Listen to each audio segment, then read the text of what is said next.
Accord de partenariat économique, les membres du gouvernement essayent de convaincre l'opinion publique. C'est le motif qui a valu la sortie vendredi dernier de 4 ministres de la République pour présenter aux hommes de médias les atouts dont dispose le Cameroun dans les clauses des dits accords.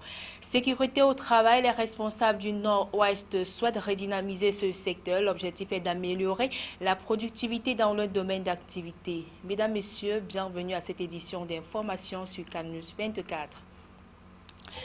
Comme annoncé en titre, 4 membres du gouvernement étaient face à la presse vendredi dernier à Yaoundé. C'était à l'effet de communiquer au sujet de l'accord de partenariat économique entre le Cameroun et l'Union européenne, entré en vigueur depuis le 3 août 2016. Le détail avec Salomon Foué, Marcel Vondaben, Colombe et Catal.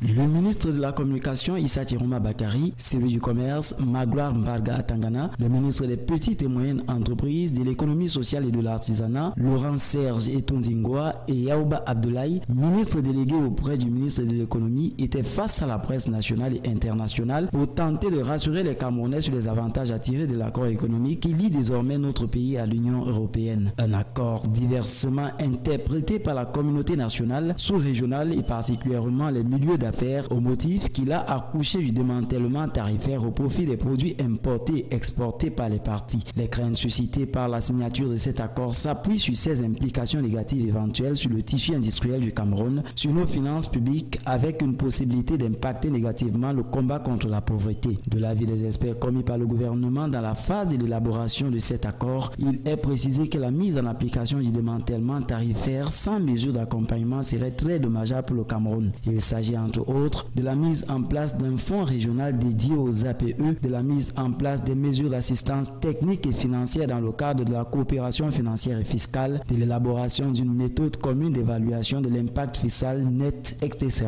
Toujours reversé dans le dossier des inquiétudes, l'absence totale de toute visibilité sur les mesures d'accompagnement à mettre en œuvre pour soutenir les entreprises locales face à la concurrence des produits d'origine européenne. Difficile d'envisager l'accès au marché en occultant le volet développement et les mesures de compensation ainsi que l'administration générale de l'accord. Des préoccupations et bien d'autres sur lesquelles les membres du gouvernement présentés devant la presse ont tenté chacun à son niveau d'apporter des éclairages sans grande conviction en attendant la signature d'un accord sous-régional. Attentat Mora, au moins 4 personnes ont été tuées et environ 24 autres blessées dans un attentat suicide survenu dimanche 21 août 2016 au marché de Mora, une localité de la région de l'extrême nord du Cameroun, proche de la frontière avec le Nigeria. L'attaque qui a visé la place du marché périodique a été perpétrée par un homme encore non identifié à bord d'une moto. Justice Toto. L'attaque qui a visé des commerçants et des clients prenant part au marché périodique tenu habituellement le dimanche dans cette ville de Mora a été commise par un homme non identifié à bord d'une moto qui a foncé sur un groupe de 7 personnes devant une boucherie et a actionné une ceinture d'explosifs qu'il portait. Pour l'heure, le bilan de l'attentat fait état d'au moins 4 morts dans le kamikaze lui-même et environ 24 blessés, parmi lesquels 8 dans un état grave. L'attaque n'a pas été revendiquée, mais les services de sécurité camerounais pointent du doigt le groupe terroriste nigérian Boko Haram qui sévit dans cette partie du pays. Il faut noter que Mora, situé près de la frontière avec le Nigeria, abrite le quartier général camerounais de la force multinationale mixte qui regroupe les armées des pays du bassin du lac Tchad engagés dans la lutte contre les islamistes nigérians. C'est aussi dans cette localité qu'est établie une importante base de la brigade d'infanterie motorisée qui intervient en appui aux unités d'élite engagées en première ligne face à Boko Haram. Née en 2009 dans le nord du Nigeria, l'insurrection de Boko Haram s'est étendue dans les 4 pays voisins qui entourent le lac Tchad, à savoir le Nigeria, le Niger, le Tchad et le Cameroun. Dans l'extrême nord du Cameroun, le groupe islamiste a mené depuis 3 ans déjà de nombreuses attaques meurtrières à partir de ses fiefs du nord-est du Nigeria.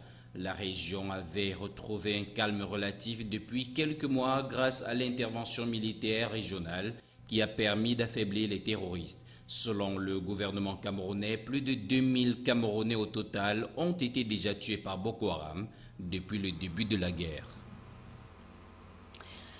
Sécurité au travail, délégué du personnel, employeurs et employés du Nord-Ouest s'engage à créer dans les plus brefs délais des comités d'hygiène et de sécurité en entreprise.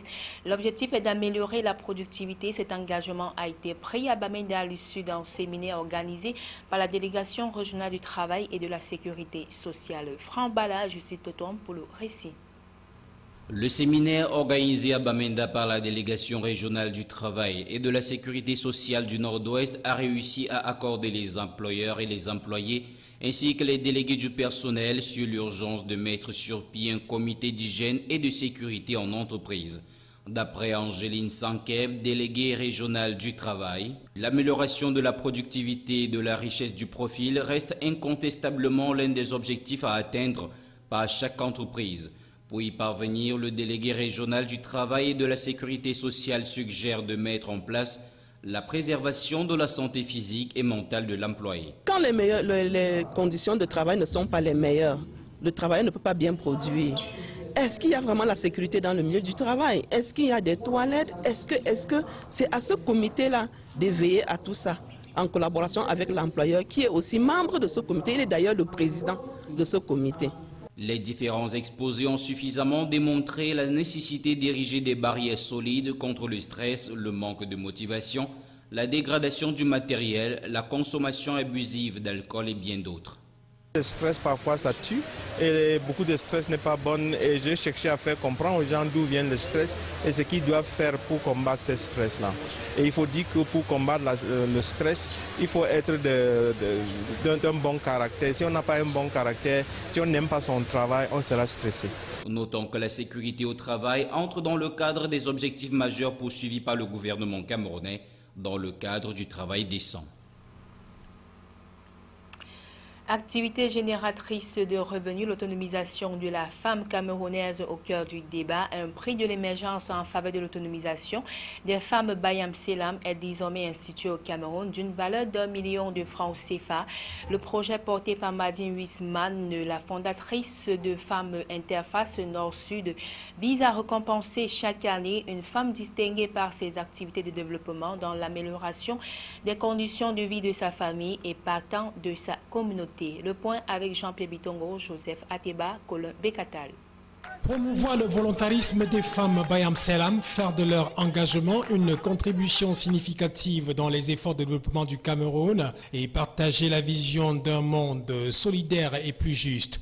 C'est par centaines que les femmes Bayam Selam se sont retrouvées à Yaoundé à l'occasion de la cérémonie officielle de lancement du prix de l'émergence en faveur de l'autonomisation de la gente féminine dans notre pays. Cette cérémonie qui s'est déroulée en présence de l'ambassadeur du Cameroun en Belgique, son Excellence Daniel Evina, s'inscrit en droite ligne des déclinaisons de l'agenda de l'association Femmes Interface Nord-Sud, créée en 2008 en Belgique par les soins d'une dame d'origine camerounaise, Martine Wisman. Une association présente au Cameroun depuis 2009 et dont la stratégie d'action porte sur la microfinance, la formation et le parrainage dans l'objet de renforcer le potentiel socio-économique des femmes Bayam Selam. Des femmes dont le dynamisme se heurte généralement aux sempiternels problèmes de financement de leurs activités. À ce sujet, l'association Femmes Interface Nord-Sud propose à ses membres un accompagnement à travers des microcrédits sans intérêt assorti d'un échéancier raisonnable de remboursement. Un autre fonds de lutte contre la pauvreté et les stéréotypes de tout genre à l'égard des femmes tout en assurant leur autonomisation. Le prix de l'excellence initié est pour ainsi dire une enveloppe d'1 million de francs CFA qui récompensera chaque année une femme qui se sera distinguée par ses actions, ses activités de développement au sens de l'amélioration des conditions de vie de sa famille, de sa communauté et pour le bien-être de tous. Une émulation supplémentaire dans l'univers des Bayam Selam qui aspire à juste titre au statut d'acteur incontournable de développement. Écoutons à présent ces quelques réactions au micro de nos reporters. C'est un vaste programme. On vient à peine de commencer. Il faudrait d'abord qu'on voit les retombées. Je pense que c'est en fonction des fruits de cette installation que nous allons nous déterminer comment continuer la stratégie. Mais je tiens quand même à préciser que ce n'est pas une première installation parce que nous sommes déjà implantés ici à Yaoundé depuis 2009. C'est simplement, c'est une autre manière, c'est un nouvel outil que nous mettons à la disposition des femmes bénéficiaires du programme que nous avons initié ici depuis 2009, à savoir l'outil prix d'excellence qui porte le nom de M. Huisman qui accompagne ces femmes depuis 2009.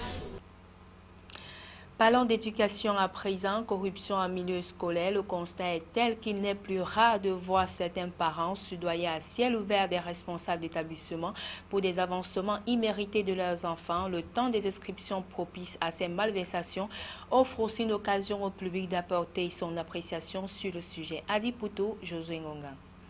Enveloppe, pot de vin, peu importe l'appellation qu'on peut donner à ces pratiques fréquentes dans les établissements scolaires, l'objectif reste le même, acheter une place pour sa progéniture. Les montants varient en fonction des négociations, mais qui généralement sont dans la moyenne de 100 000 francs CFA hors inscription. Ces pratiques, devenues monnaie courante, sont le produit d'une forte complicité entre parents et corps enseignants. En effet, nombreux sont les parents qui estiment qu'il est impératif de faire avancer l'élève en dépit de ses échecs. En fait, monnaie pour qu'un enfant aille à l'école, d'abord, ce n'est pas d'abord un bon exemple pour lui. Et aussi, ça ne donne pas une bonne réputation pour le collège qui le fait. Donc, je trouve que monnaie pour aller à l'école, c'est pas bon. On part à l'école, en fait, on part à une classe supérieure parce qu'on le mérite, pas parce qu'on achète avec de l'argent. Cette vision n'est cependant pas partagée par tout le monde. Pour d'autres encore, on est obligé de se fondre dans le décor. Chez nous, c'est devenu comme la norme. Chez nous au Cameroun, parce que dans d'autres pays, je ne sais pas, c'est comme la norme. Parce que depuis longtemps, on a vécu dans ce système-là. Et on continue jusqu'aujourd'hui dans ce système. Quand tu arrives dans un établissement scolaire, même en route, chez nous, on sait que bon, quand je gagne quelque part, je gagne mal, ou bien même si je gagne pas mal et que le policier vient avec la force, je pense seulement, dans mon idée, c'est seulement qu'il veut sortir 500 lui donner. Mais maintenant, dans les établissements scolaires, c'est une norme, même l'État, ils connaissent ça. Entre responsables des écoles privées ou publiques et parents, la complicité est profonde. Dans ce marché où l'intérêt du parent n'est qu'autre chose que l'avancée de l'enfant, peu importe son niveau et celui de l'école en question qui est l'argent. Les responsabilités sont partagées. Même si ceux-ci ont relégué au second plan les conséquences, elles demeurent une réalité. Fin des Jeux olympiques de Rio 2016, le résumé des records dressés ici par l'AFP. Rio a marqué son empreinte dans l'histoire des JO avec ses records et ses performances sans précédent. 9 pays ont obtenu leur toute première médaille d'or. Les États-Unis sont devenus les premiers de l'histoire à atteindre 1000 médailles d'or, entre autres grâce aux performances du nageur Michael Phelps. Après avoir remporté son 23e titre, l'Olympien le plus décoré de tous les temps a annoncé qu'il quittait définitivement la piscine.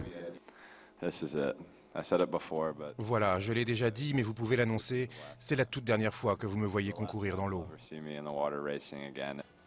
L'éclair jamaïcain Usain Bolt prend aussi sa retraite après avoir décroché la médaille d'or du 100 mètres, du 200 mètres et du relais 4x100 mètres. Un triplé historique. Quant aux Brésiliens, c'est bien sûr avec le foot qu'ils deviennent les héros de ces Jeux en remportant la finale face aux Allemands. Mais les 28e JO de l'ère moderne resteront probablement aussi dans les mémoires comme une édition chaotique. Stade à moitié vide, problèmes de transport, sécurité aléatoire et quelques scandales. Le rapport mentionnant le supposé dopage d'athlètes russes puis l'interdiction de concourir pour 118 d'entre eux ont annoncé la couleur avant même le début des épreuves. Nous voulons écarter les tricheurs des Jeux olympiques. Le message est clair, les tricheurs et les athlètes dopés ne doivent se sentir à l'abri nulle part. La seconde semaine des JO a été marquée par l'arrestation du chef des comités olympiques européens, Patrick Hickey, dans le cadre d'une enquête sur un réseau de revente illégale de tickets. Au même moment, l'attention des médias était aussi braquée sur des nageurs américains qui prétendaient avoir été agressés par de faux policiers. Ils avaient en fait vandalisé une station-service et s'étaient heurtés à un vigile à l'issue d'une nuit de fête. Malgré ces déconvenues, les organisateurs restent confiants quant à l'héritage des Jeux de Rio. Je ne pense pas que l'histoire retienne beaucoup les problèmes qui ont lieu pendant les Jeux olympiques. Ce que l'histoire garde, c'est l'énorme contribution des athlètes. Le spectacle n'est pas fini à Rio. Les Jeux paralympiques doivent se dérouler du 7 au 18 septembre, si les organisateurs parviennent d'ici là à gérer les difficultés financières qui sont venues s'ajouter à la série d'obstacles de ce marathon brésilien. C'est sur cette page étrangère que nous mettons un terme à cette édition d'information. Merci à tous de l'avoir suivi et bon début de semaine.